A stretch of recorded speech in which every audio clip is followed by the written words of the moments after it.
दिवंगत आत्मा जब अपने शरीर का त्याग कर अपने प्रियजनों से मुलाकात कर लेती है तो वो सीधे आत्मालोक चली जाती है और उसमें हमसे दोबारा मिलने का विचार मात्र भी नहीं पनपता। वैसे कुछ इंसान ऐसे भी होते हैं जो किसी की मृत्यु के तुरंत बाद उसकी मौजूदगी को महसूस नहीं कर पाते, किंतु भविष्य में कर सकते हैं।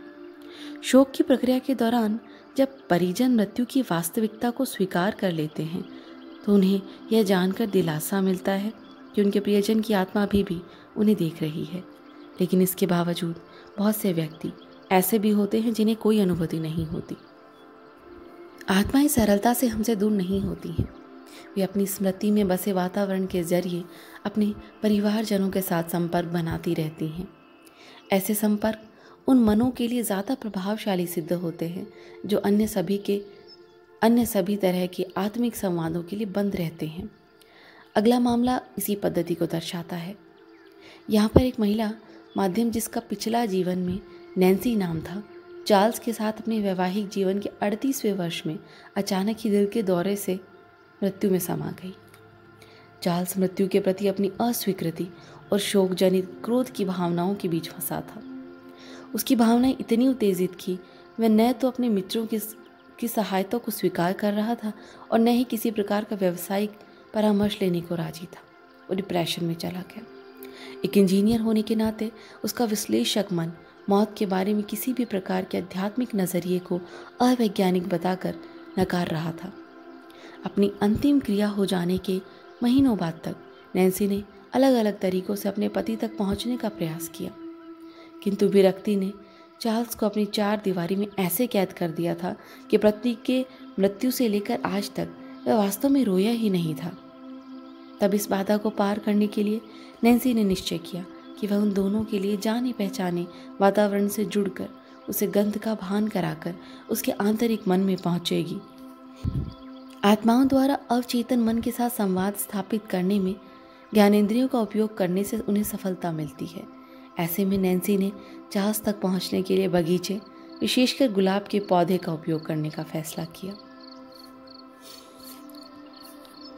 यहाँ डॉक्टर पूछते हैं अपनी माध्यम से कि तुमने बगीचे को क्यों चुना। माध्यम कहती है इस कारण क्योंकि वह जानता है कि मैं बगीचों से बहुत प्यार करती थी। वह यह भी जानता है कि बागवानी के काम से मुझे कितनी खुशी मिलती थी, लेकिन चार्ल्स के लिए तो ये काम मुसीबत भरा था। बागवानी के काम में वह मेरी ज़रा सी भी सहायता नहीं करता था। उसे तो अपने यांत्रिक कार्यों से ही फुर्सत नहीं मिलती थी। डॉक्टर कहते हैं तो मतलब यह हुआ कि वह तुम्हारे बागवानी के कार्य पर ज़रा सा भी ध्यान नहीं देता था। हाँ, और वह तब भी जब मैं उसका ध्यान किसी चीज़ की प्रति आकर्षित करती थी। मेरे सामने के दरवाजे के पास मेरा सफ़ेद गुलाब का पौधा लगा है। माध्यम कहती है कि मैं जब भी फूलों को चुनती थी तो चार्ल्स से कहती थी कि इनकी मीठी खुशबू उस पर असर नहीं करती, तो मतलब है कि उसकी आत्मा में कोई रोमांस ही नहीं। इस बात को लेकर हम दोनों जी खोलकर हंसा करते थे, क्योंकि मैं जानती थी चार्ल्स वास्तव में सच्चा प्रेमी है, किंतु वह कभी भी ऊपरी तौर पर दिखावा नहीं करता। तब बात को पलटने के लिए वह मुझे रूखे स्वर में कहता था, मैं तो लाल गुलाब पसंद करता हूँ और ये तो सफ़ेद हैं। किंतु गुलाबों के साथ तुम अपनी योजना को कैसे अंजाम दोगी? चार्ल्स क्या समझ जाएगा कि तुम अभी भी न केवल जीवित हो बल्कि उसके साथ हो? मेरी मौत के बाद देखभाल न किए जाने के कारण मेरा गुलाब का पौधा सूख गया था। अगर वास्तव में देखा जाए तो मेरा सारा बगीचा ही तहस नहस हो गया, क्योंकि चार्ल्स भली प्रकार से काम नहीं कर पा रहा था।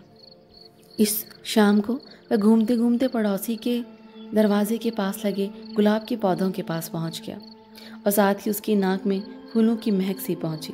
मुझे तो मौके का इंतज़ार था। मैं फ़ौरन ही उसके मन में प्रवेश कर गई और उसे पहले मेरा ख्याल आया और फिर वह मुरझाए हुए मेरे गुलाब के पौधे की ओर देखने लगा। डॉक्टर कहते हैं और यूँ तुमने उसके मन में गुलाब के पौधे की छवि अंकित कर दी? नहीं, वह तो शुरू में ही इसे भूल चुका था। चार्ल्स को तो औजारों की भाषा समझ आती है, इसी कारण पहले मैंने उसके मन में खोदने की छवि उकेर दी। फिर हमने मेरे गुलाब के पौधे और शहर के गार्डन सेंटर की ओर रुख किया, जहाँ से वह खरीदा जा सकता था। अब चार्ल्स ने अपनी जेब से कार की चाबियाँ निकाली और वो नर्सरी में पहुँच गया और यहाँ वहाँ घूमने लगा। मैं उसे गुलाबों तक लाने में सफल हो गई। यहाँ केवल लाल गुलाब की प्रजाति थी और वे उसकी मनपसंद थी। तब मैंने फिर उसके मन में सफ़ेद गुलाब की आकृति उभारी। तब उसने वहाँ के कर्मचारी से पूछा कि वहाँ सफ़ेद गुलाब क्यों नहीं है। जवाब में उसने बताया कि केवल लाल ही बचे हैं। उसने मेरे विचार पर सवार होकर गुलाबों का एक बड़ा गमला खरीद लिया और कर्मचारी से कहा कि वह उन्हें घर भिजवा दे, क्योंकि वह कार गंदी नहीं करना चाहता था। डॉक्टर कहते हैं तो विचारों पर सवार होना, इसका क्या मतलब? अक्सर व्यक्ति तनावग्रस्त होकर अधीर बन जाते हैं और वे पहले किए गए फैसले को अपना लेते हैं। चार्ल्स के लिए आदर्श लाल गुलाब ही है, और चूंकि उस समय नर्सरी में सफ़ेद नहीं थे, इस कारण उसने और पूछताछ नहीं की। तो मतलब कि चार्ल्स इस प्रकार से अपने चेतन विचार और तुम्हारे द्वारा अपने अवचेतन मन में बैठाई गई बात के बीच संघर्ष में अवरोध बन रहा था। जी हाँ, साथ ही मेरी मृत्यु के बाद वह मानसिक रूप से काफ़ी थक चुका था। तो क्या लाल गुलाब तुम्हारे मकसद को हल नहीं करते? बिल्कुल नहीं। इसीलिए तब मैंने अपनी ऊर्जा को सेबीना की ओर मोड़ दिया। यह महिला उस नर्सरी को चलाती थी और मेरे अंतिम संस्कार में शामिल हुई थी। वह जानती थी कि मुझे गुलाबों से कितना प्यार है। नैन्सी, मैं समझ नहीं पा रहा हूँ कि हमारी बातचीत किस ओर जा रही है। किंतु वहाँ सफ़ेद गुलाब नहीं थे और चार्ल्स लाल गुलाब खरीद कर लाया। क्या यही तुम्हारे लिए काफ़ी नहीं? यह माध्यम कहती है, आखिर तुम भी तो पुरुष हो, कैसे समझोगे? मैं सफ़ेद गुलाब पसंद करती हूँ। अगली सुबह सबीना खुद सफ़ेद गुलाबों का गमला लेकर मेरे घर आई और मेरे पति को बताया कि वह किसी दूसरी नर्सरी से एक गुलाब खरीद कर लाई है। उसे यही चाहिए थे ना। और फिर वह चार्ल्स को भौचक्का सा खड़ा छोड़कर चली गई। फिर उन गुलाबों को उस गड्ढे तक ले गया जो उसने पुराने पौधे के स्थान पर खोदा था और वहाँ रुक गया। गुलाब के फूल उसके चेहरे को सहला रहे थे और वह उनकी खुशबू को सूंघने लगा। मगर इससे ज़्यादा महत्वपूर्ण बात यह थी कि उस सुगंध में सफ़ेद गुलाब की गंध थी। यह सब वर्णित करते समय माध्यम की आंखों से आंसू बह रहे थे। आखिर में चार्ल्स ने मेरी मौजूदगी का एहसास किया। अब मैं अपनी ऊर्जा को उसके धड़ के चारों तरफ फैला रही हूँ ताकि वह उन्हें क्रम में लगा सके। वास्तव में मैं चाहती थी कि वह सफ़ेद गुलाबों को सूंघे और साथ ही मेरी गंध भी, जो ऊर्जा क्षेत्र से छन कर आ रही थी। मैंने देखा कि पतियों की आत्मा जहाँ कार या खेल के उपकरणों का उपयोग करती है, वहीं पत्नियों की आत्माएं अपनी जीवन साथी से मिलने के लिए बगीचे के वातावरण का इस्तेमाल करती हैं। मेरे एक अन्य माध्यम ने बताया था कि उसकी पत्नी ने संपर्क बनाने के लिए चीड़ के पेड़ की छवि को उकेरा था। मुझसे मिलने के आने पूर्व इस विधुर ने लिखा था कि चाहे मेरे साथ जो भी घटित हुआ वह मेरी पत्नी ने नहीं किया। क्या यह कोई मायने रखता है?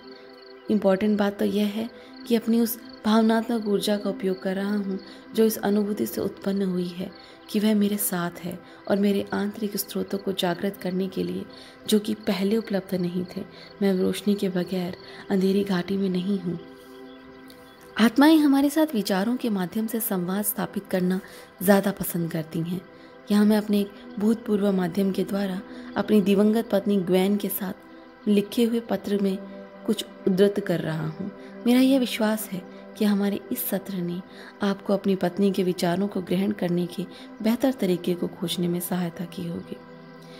मुझे पता चला है कि आत्माओं के रूप में हमारे आसपास एक दूसरे के साथ संवाद करने की एक सी क्षमता नहीं होती है। वैसे संदेश भेजना और ग्रहण करना भी एक कला होती है जो सिर्फ अभ्यास से, ध्यान से आती है। और जब ध्यान के द्वारा मुझे कुछ नहीं मिला तो अंततः मैं ग्वेन के विचारों की छाप को पहचान गया था। वह एक साहित्यकार थी जो मुझ में भावनाएं उत्पन्न करने के लिए छवियों के स्थान पर शाब्दिक विचारों का उपयोग किया करती थी। मुझे उसके शब्दों की कौंध को अपने खुद के बोलने के तरीके से एकीकृत करना सीखना पड़ा था, जो वह जानती थी, जिससे कि मैं उससे कही गई बातों का अर्थ निकाल सकूं। अब मैं अपने मन में हाथों से ग्वेन को स्पर्श कर सकता हूँ। कैसे कर सकता हूँ? और यह भी स्पष्ट रूप से दिख रहा हूँ। कई बार आत्माएं संदेशवाहक के रूप में अजनबी लोगों को भी यूज़ करती हैं। ऐसी ही एक वाकया है डेरेक का। हाल ही में डेरेक की पत्नी कैंसर के कारण मृत्यु में समा गई और वह उसका दुख मना रहा था। एक दिन जब वह बहुत ही ज़्यादा हताश होकर एक गार्डन में चला गया, टहलता हुआ वहाँ पर जाकर एक कुर्सी पर बैठ गया। कुछ देर बाद उस बेंच के आसपास बच्चों को देखने लगा, संगीत सुनने लगा। उसे कुछ दूरी पर एक छोटी सी लड़की दिखाई दी जो जूलिया जैसी लग रही थी। जूलिया उसकी 4 साल की सुंदर सी बेटी थी जिसे उसने उसी समय खो दिया था जब वो 4 साल की थी। और जूलिया की मृत्यु इतनी अनपेक्षित और अचानक हुई थी कि वो इतनी दुखदाई थी कि उसने और उसकी पत्नी ने फैसला किया कि अब वे और कोई संतान पैदा ही नहीं करेंगे। जैसे ही उस बच्ची को उसने देखा उसे लगा जैसे जूलिया जैसी थी।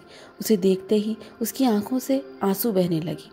ठीक उसी क्षण 20 वर्ष की एक नवयुवती वहाँ आई और उसने पूछने लगी कि क्या वह उसके पास बैठ सकती है। डेरेक ने हामी में सर हिला दिया। वह नवयुवती अपनी कोल्ड ड्रिंक पी रही थी और आनंद उठा रही थी और बताने लगी कि उसका पालन पोषण इंग्लैंड में हुआ है और वह कनाडा इसलिए आई थी क्योंकि वह वैनकूवर के प्रति विशेष रूप से आकर्षित है। उसने स्वयं का परिचय हीथर के रूप में दिया।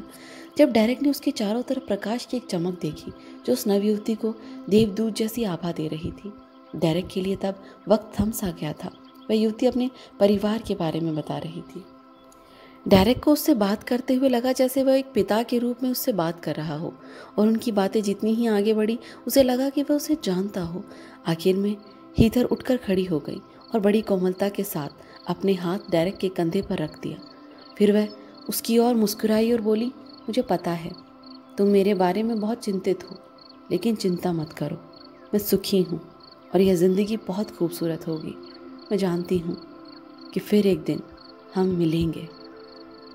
डेरेक ने बताया कि हीथर जैसे मुझसे दूर जाने लगी उसने आखिरी बार मेरी तरफ हाथ हिलाया और मैंने अपनी बेटी की छवि देखी। मुझे बड़ी शांति महसूस हुई। हमारे सम्मोहन सत्र के दौरान डेरेक ने जान लिया था कि जूलिया की पुनर्जन्मित आत्मा उससे मिलने आई थी और यह विश्वास दिला गई थी कि उसने वास्तव में कुछ खोया ही नहीं। अंततः देवदूतों जैसी कुछ आत्माएं भी होती हैं जो यह जाने बगैर कि कौन मुसीबत में है भूलोक पर केवल स्त्री पुरुषों की सहायता के लिए आती हैं। वे प्रशिक्षण के दौरान उपचारक भी हो सकती हैं, जैसा कि एक माध्यम के साथ सिद्ध हुआ। और उसने मुझे कहा था कि भारत में मेरे मार्गदर्शक और मैंने एक ऐसे लड़के की सहायता की थी जो पानी में डूब रहा था और भय के कारण मर गया था। उसके माता पिता उसे नदी से बाहर निकालकर पुनर्जीवित करने का प्रयास कर रहे थे, किंतु उन प्रयासों का उस पर कोई प्रभाव नहीं पड़ रहा था। तब मैंने उसके डर को दूर करने के लिए अपनी हथेली उसके ललाट पर रखी और उसके शरीर में गर्माहट लाने के लिए ऊर्जा की एक छड़ उसके हृदय में भेजी और क्षण भर के लिए अपने सत्व को उसके सत्व पर रोपित कर दिया ताकि उसको खास कर अपने पेट का पानी निकालने में सहायता मिल सके और उसकी सांस फिर से शुरू हो गई। भूलोक की उस यात्रा के दौरान हमने इस प्रकार की कुल 24 व्यक्तियों की सहायता की थी। इस तरह देवदूत भी आते हैं हमारे ही फॉर्म में, हमारे ही रूप में हम लोगों की मदद करने के लिए, लेकिन शायद हम उन्हें पहचान नहीं पाते। अपने जीवन साथी की मृत्यु के बाद पुनः किसी से प्रेम करने लगना कभी कभी अपराध भावना को उत्पन्न करता है, साथ ही धोखा देने जैसा लगता है। उक्त दोनों मामलों में हमने देखा कि दिवंगत जीवन साथी केवल ये चाहते हैं कि उनके जीवित पति या पत्नी सुख व प्रेम के साथ रहें, लेकिन आत्माओं की हमारे प्रति ऐसी सोच के बावजूद भी उसका यह अर्थ नहीं होता कि अपनी अंतरंगता की अभिव्यक्ति अपने पिछले व वर्तमान प्यार के मध्य में आसानी से बांट सकते हैं। जिन स्त्री पुरुषों का पहला वैवाहिक जीवन लंबा व खुशहाल होता है और उनका जीवन साथी अगर मर जाता है तो वे दूसरे सफल विवाह के उत्तम उम्मीदवार सिद्ध होते हैं। यह पहले के संबंध के प्रति एक प्रकार की श्रद्धांजलि होती है। इस प्रकार दूसरे प्रेम संबंध बनाने से न तो पहले प्यार में न्यूनता आती है और न ही उसका अनादर होता है, बशर्ते कि स्त्री पुरुष के बीच स्वस्थ स्वीकृति की अवस्था हो। मैं यह भली प्रकार जानता हूँ कि यह कहना मैं अपराध बोध को भूल चुका हूँ आसान होता है, परंतु कर पाना नहीं। मेरे पास ऐसी अनेक विधवा और विधुर व्यक्तियों के पत्र आते रहते हैं जिनमें वे ये जानना चाहते हैं कि क्या उनके दिवंगत जीवन साथी की आत्माएं उन्हें अपने बेडरूम में किसी और के साथ रहने को वास्तव में देख रही होंगी। आत्मलोक के बारे में मैंने जो संक्षिप्त विवरण दिया उसमें मैंने इस और इशारा किया था कि कोई भी आत्मा जब अपने भौतिक शरीर का त्याग करती है तो उसकी नकारात्मक भावनाओं का ज़्यादातर भार बहुत हल्का हो जाता है। इसके बावजूद यह भी सत्य है कि आत्मा के रूप में हम लोग अपने पिछले जीवन में पहुँचे भावनात्मक सदमों की छाप अपने अगले जीवन में ले जाते हैं ऐसी स्थिति आत्मा द्वारा नवीन शरीर धारण करने पर प्रसूतावस्था में रहती है। इसके अलावा हम जब आत्मा लोक की ओर लौट रही होती है तो इस दौरान भारी मात्रा में नकारात्मक ऊर्जा निकाल दी जाती है, विशेषकर स्थिति निर्धारण के दौरान या कहें तो डिप्रोग्रामिंग के बाद। कोई भी आत्मा जब एक पुनः विशुद्ध ऊर्जा की अवस्था में आत्मालोक में लौटती है तो वह क्रोध, घृणा, शत्रुता, ईर्ष्या जैसी अन्य दूसरी भावनाओं से मुक्त हो जाती है। मगर इसी के साथ एक अन्य सवाल यह भी उठता है कि भूलोक का त्याग कर देने के पश्चात वे अपने पीछे जो कुछ भी छोड़ जाती हैं, क्या उसके बारे में किसी भी प्रकार के दुख का अनुभव करती हैं? उत्तर है निश्चित ही। वे अपने साथ अपनी पिछली जिंदगियों के सुखी जीवन की विरह भावना अपने साथ ले जाती है, मगर इस वेदना को सर्वज्ञाता की आनंदमयी अवस्था क्षीण कर देती है और आत्माएं कल्याण की एक अनुभूति के कारण स्वयं को इतना ज़्यादा सजीव समझती हैं कि जितना वे भूलोक पर भी नहीं। इन सब के बावजूद भी मैंने आत्माओं में विद्यमान रहने वाली दो प्रकार की नकारात्मक भावनाओं को पाया है और इन दोनों को ही एक प्रकार की दुख की भावना कह सकते हैं। इनमें से एक को मैं अत्यंत गलत निर्णय लेने के कारण कर्म संबंधी अपराध मानता हूँ, विशेषकर उस अवस्था में जब उनकी हरकतों से दूसरे आहत महसूस करते हैं।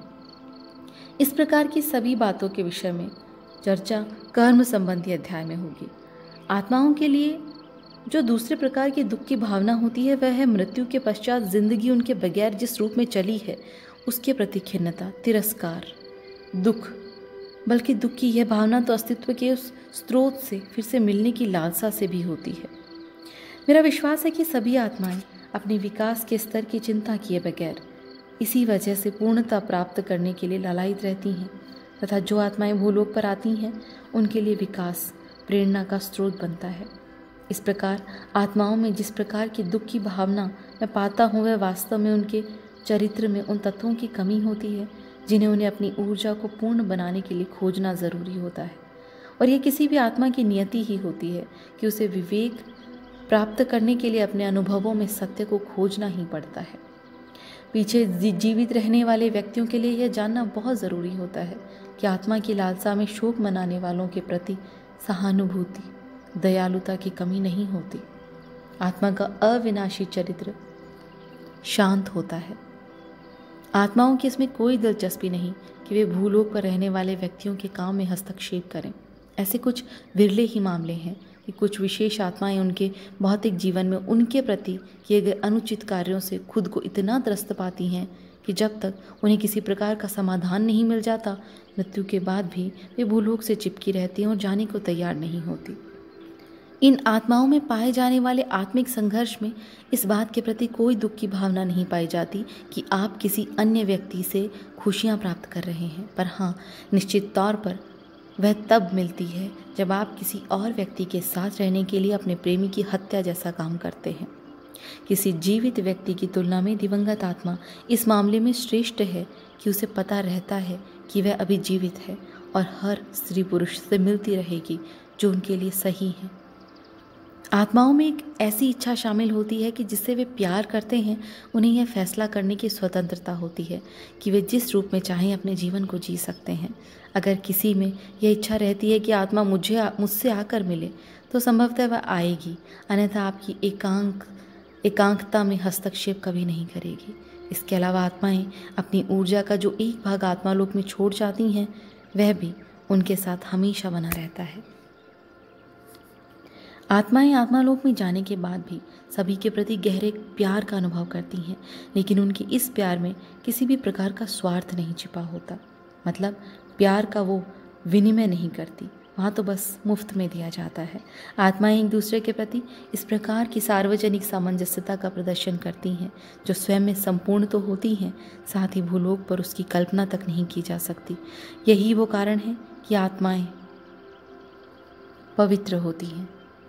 डॉक्टर कहते हैं, मैंने कुछ ऐसी सांस्कृतिक परंपराओं के बारे में सुना है जो ये सलाह देती हैं कि पीछे जीवित रहने वाले व्यक्तियों को चाहिए कि वे दिवंगत आत्मा को जाने दें, लेकिन फिर भी कई सारे लोगों को एक स्वीकृति की ज़रूरत होती है कि अपने साथी के जाने के बाद एक नई जिंदगी की शुरुआत करने से पहले वे अपने दिवंगत साथी से स्वीकृति चाहते हैं ताकि उन्हें कोई अपराध बोध ना हो।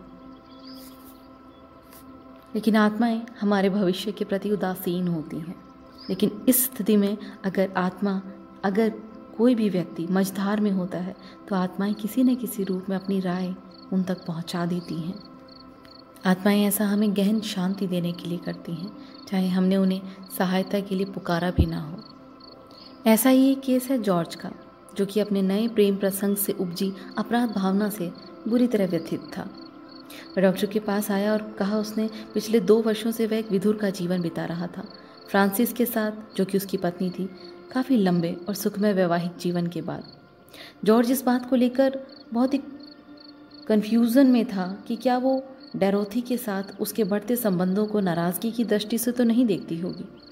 मुझे पता चला कि डैरोथी और उसका दिवंगत पति फ्रैंक, जॉर्ज और फ्रांसिसी, ये चारों घनिष्ठ मित्र थे। डैरोथी के पति फ्रैंक की डेथ हो गई और जॉर्ज की पत्नी फ्रांसिसी की डेथ हो गई। फिर भी जॉर्ज ने महसूस किया कि डोरोथी के प्रति उसके बढ़ते आकर्षण को विश्वासघात के तरह ना समझा जाए, परंतु इस मामले में हमने इस सत्र में कुछ अलग ही देखा।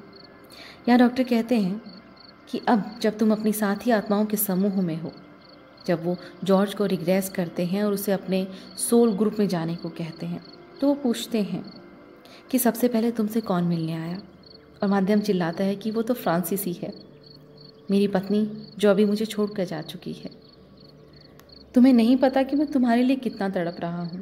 वो कितनी सुंदर है, हम साथ साथ थे शुरू से ही, हम सोलमेट हैं। डॉक्टर कहते हैं देखो, वर्तमान जीवन में तुमने वास्तव में कभी भी उसे खोया ही नहीं, क्यों? है ना सही बात? और वह तुम्हारा तब तक इंतज़ार करेगी जब तक तुम्हारा समय नहीं आ जाता। माध्यम कहती है जी हाँ, ये मैंने हमेशा महसूस किया, लेकिन अब मैं जानता हूँ। जब डॉक्टर जॉर्ज से कहते हैं कि देखो अपने सोल ग्रुप में तुम्हें कोई और दिखाई देता है, तो वह चिल्ला उठता है कि हाँ, यहाँ तो डोरोथी भी है और उसका पति फ्रैंक भी, ये दोनों भी मेरे सोलमेट्स हैं। हम चारों सोल ग्रुप एक ही से हैं और हम चारों सोलमेट्स हैं। डॉक्टर कहते हैं इससे तुम्हें क्या समझ आता है? यहाँ माध्यम कहता है कि मुझे ये पता चला कि इन दोनों ने पहले से ही इनका तय था कि इन्हें जाना है। जो लेसन हमें इनके साथ सीखने थे हमने सीख लिए, और इन दोनों ने ही मुझे और डोरोथी को फिर से मिलाया है। वे खुश हैं कि हमने एक दूसरे को पा लिया। डोरोथी ने फ्रैंक के लिए काफ़ी लंबे समय तक शोक मनाया था, और वह मातम जो हम दोनों ने सहा है उसे हमारे परस्पर मिलन ने दूर कर दिया। तो तुम चारों एक ही सोल ग्रुप से हो? जी हाँ, लेकिन मुझे इसकी कल्पना तक नहीं थी कि ये सच कैसे हो सकता है। यहाँ डॉक्टर पूछते हैं अच्छा ये बताओ कि आत्माओं के रूप में फ्रांसिस और डोरोथी में क्या डिफरेंस है? फ्रांसिस सिखाने वाली एक सशक्त आत्मा है, जबकि डोरोथी ज़्यादा कलात्मक है और रचनाशील है। वो शांत है, सौम्य है। डोरोथी एक शांत आत्मा है और शेष हम सभी की तुलना में वर्तमान स्थितियों के प्रति स्वयं को ढालने में ज़्यादा सक्षम है। तो अब तो तुम्हें फ्रांसिसी और फ्रैंक इन दोनों की मंजूरी मिल चुकी है, किंतु डोरोथी को तुम्हारे जीवन में दूसरी पत्नी बनाकर इससे तुम्हें क्या लाभ होगा? आराम, प्यार, समझदारी। मैं उसे और ज़्यादा सुरक्षा दे सकूँगा, क्योंकि मैं बहुत लक्ष्य पे आधारित इंसान हूँ। डोरोथी जिन बातों को किस्मत मान लेती है वे मेरे लिए चुनौतियाँ होती हैं। वह अत्यंत सरल हृदय की है। वैसे हम दोनों में काफ़ी संतुलन है। तो क्या डोरोथी तुम्हारी मूल जीवन साथी है? नहीं, मेरी मूल जीवन साथी तो फ्रांसिस है। डोरोथी तो अपनी ज़िंदगियों में अक्सर फ्रैंक से मेल खाती है। वैसे हम चारों आपस में काफ़ी घनिष्ठ हैं। तो क्या तुम और डोरोथी पिछली ज़िंदगियों में भी साथ रहे हो? जी हाँ, लेकिन अलग अलग परिस्थितियों में। वह कभी मेरी बहन बनती थी, कभी भतीजी, तो कभी बहुत अच्छी दोस्त। फ्रांसिस और मैं शुरू से ही साथ साथ हैं। हम दोनों एक दूसरे के इतने करीब इसलिए हैं क्योंकि हमने साथ साथ संघर्ष किया, एक दूसरे की सहायता की। वह मुझे हमेशा अपनी गंभीरता पर हंसने को मजबूर करती थी, मेरी मूर्खता पर। डॉक्टर कहते हैं जब मैंने अपने सत्र के इस अंश को बंद किया तो मुझे महसूस हुआ कि जॉर्ज काफ़ी ज्ञान पा चुका था। उसे यह जानकर बहुत अच्छा लगा कि वो और डोरोथी अकस्मात ही पास नहीं आए थे। ये चारों ही आत्माएं अपनी समय रेखाओं को पहले से ही जानती थी। मुझे माध्यमों से कुछ इस तरह की जानकारियाँ मिली हैं कि जो अपने नए प्रेम संबंधों के बावजूद भी एक ही आत्मिक समूह के सदस्य नहीं थी, बल्कि पास के समूहों से जुड़ी आत्माओं के रूप में थी। मैंने ये देखा है कि स्त्री पुरुषों को इस बात का पता होता है कि जिस व्यक्ति के साथ वे जीवन गुजार रही हैं वह महत्वपूर्ण आत्मिक साथी नहीं है। किंतु इसका मतलब यह नहीं है कि वे अपने समूह के बाहर की आत्माओं के साथ अच्छे संबंध नहीं बना सकते। मैं अपने एक माध्यम के बयान से एक उदाहरण दे रहा हूँ जो अपने पिछले जीवन में अपनी पत्नी से पहले मर गया था। यहाँ पर वो केस बताया गया है जिसमें जब पति पत्नी में या आपस में बिल्कुल प्यार नहीं होता, तब भी वे सांत्वना देने आते हैं। यहाँ पे वो पुरुष कहता है कि अपनी मृत्यु के बाद जब मैं अपनी पत्नी को दिलासा देने जाता हूँ तो ये मैं एक दोस्त या जीवन साथी के रूप में करता हूँ।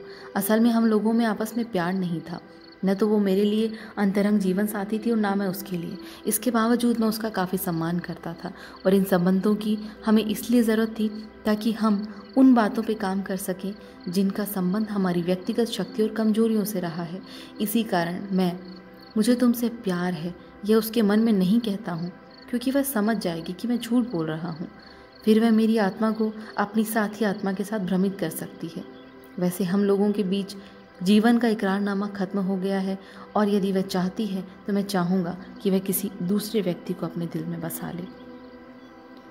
हमने दिवंगत आत्मा के साथ पहले जीवन का जो इकरार किया था उसे पूरा करने के लिए ज़रूरी है कि हम एक सक्रिय भागीदार के रूप में शेष मानवता से फिर से जुड़ जाएं। इससे आप अपने प्रियजन को फिर से जल्दी मिलेंगे। मुझे उम्मीद है कि आत्मा के रूप में आप जो जीवन व्यतीत करते हैं उसके बारे में मेरे द्वारा वर्षों तक की गई खोज जीवित रह गए व्यक्तियों को यह पहचानने में सहायता करेगी कि मृत्यु तो अस्तित्व की लंबी सुचारुता में एक सच्चाई को दूसरी सच्चाई के साथ बदलती है।